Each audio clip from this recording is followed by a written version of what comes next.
Well, good morning, and what is up, everybody? Keith, aka Gator Guy 231, here to break down Thursday's EPL 2 gamer. We've made it to the end of our first, jam-packed midweek EPL week. Hope you've been having a good week. Yesterday was different but fun. Early slate was awesome as expected.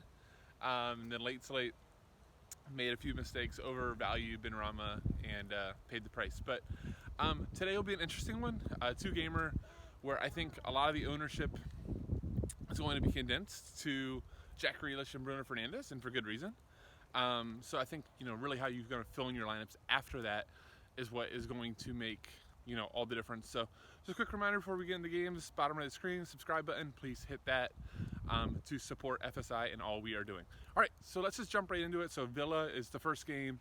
They are a slight favorite at home. They're like minus 120 when I looked, versus Burnley, who, let's just talk about tactic-wise.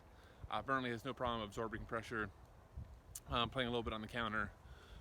Villa has actually been a very, very good offensive team in terms of creating chances and being DFS friendly. They are without Matty Cash, who's been a phenomenal right back for them. And then they are also missing Douglas Luiz, who really is the heart of their midfield.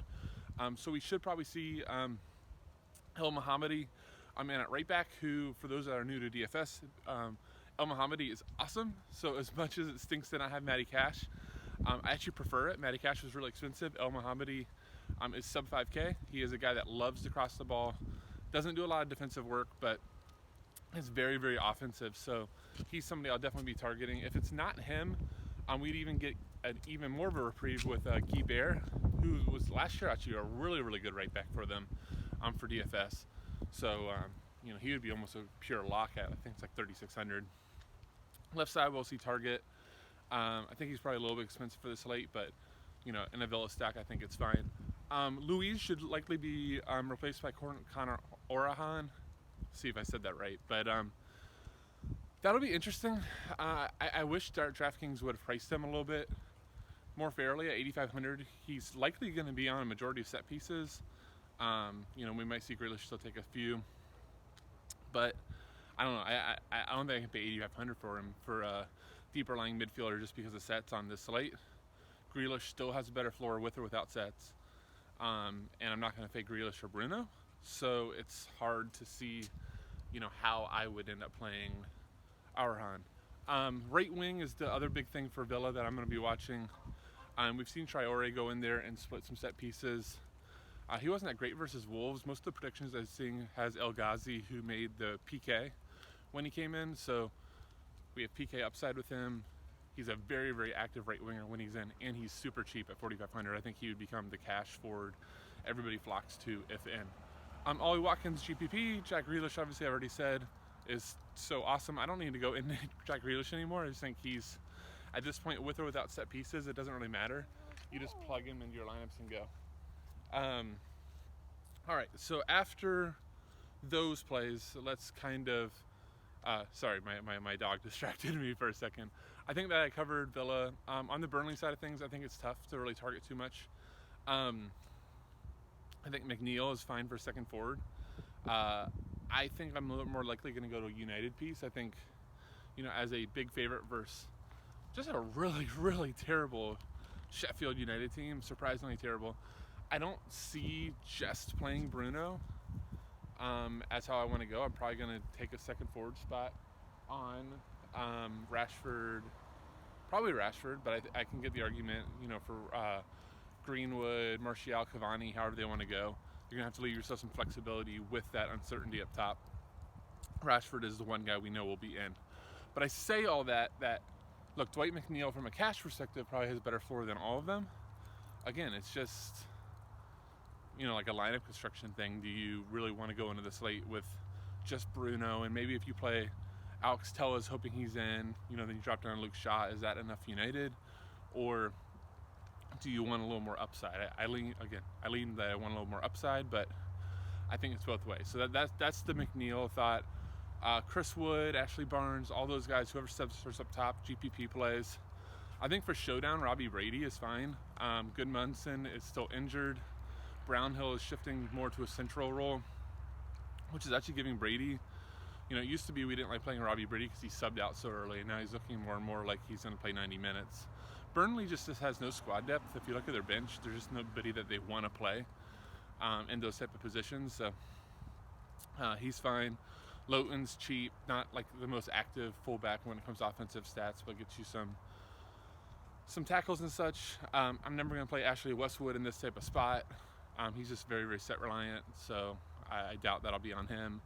And then Charlie Taylor, left back, is fine as well. All right, let's go to the second game, United. I'm going to Sheffield. I'm just going to start with the Sheffield pieces because I think they're pretty easy. Sander Berge split some sets with Fleck last game. Sander Berge we've also seen be on their PK, so he's sub 4K. If you need a value, I think he sticks out as one of the values in the slate. United's never a team that's going to possess the ball so much that the other team has no DFS value at all. So, yeah, while I'm not crazy to go for any sort of Sheffield options, I think Sander Berge, things like 3,800 is very, very okay. John Fleck, if you have more salary, 5,500 is a better play, but is he a better points per hour play? To be determined. To me, everybody else is GPP. If Max Lowe were to start left wing back, I think he's sub 3K, so that's fine. But was really, really bad, and I think he lost his spot. Looks like Stevens is back out there, so it should be Stevens and Baldock as your wing backs. Like I said, everybody else is GPP. If you see Lundstrom in, I think Berge won't have set pieces. So at 3,800, then you're just kind of playing a central midfielder. Maybe at that point you look at your lineup, see how you can flick around. But if it's just the other guy, obviously, is Oliver Norwood. Both Norwood and Lundstrom I would expect to take over Berge. But if you, excuse me, you just see Fleck and Berge, I would expect to split. All right, United side, Bruno is a lock. If for some God knows reason they give Bruno a break, then hopefully you have enough flexibility in your lineup to move around it. But there's no way I'm fading Bruno here, so just locking him in. I think the big decision on United's place is twofold. One, at left back. All the predictions say Luke Shaw's in. He split sets with Bruno. That's not a new thing, but I guess what I'll say with Luke Shaw is even when he split sets, a lot of times he's still not getting double digits, and they priced him way up at 6K. I think it's a little bit much for somebody that has such limited open play value as Luke Shaw, but I get it from a cash perspective. You take the sets from the biggest favorites, so yeah, that's about how I'm always going to be with Luke Shaw. Like, he's going to make me not get my words right. I'm likely not to play him, but we'll see. The other one is what you do a second forward. Like I said, if you decide to pass on Dwight McNeil, and all this is assuming that El Ghazi's in, right? If El Ghazi isn't in, maybe I think I've skipped over Ollie Watkins, GPP play, but Ollie Watkins is a good player.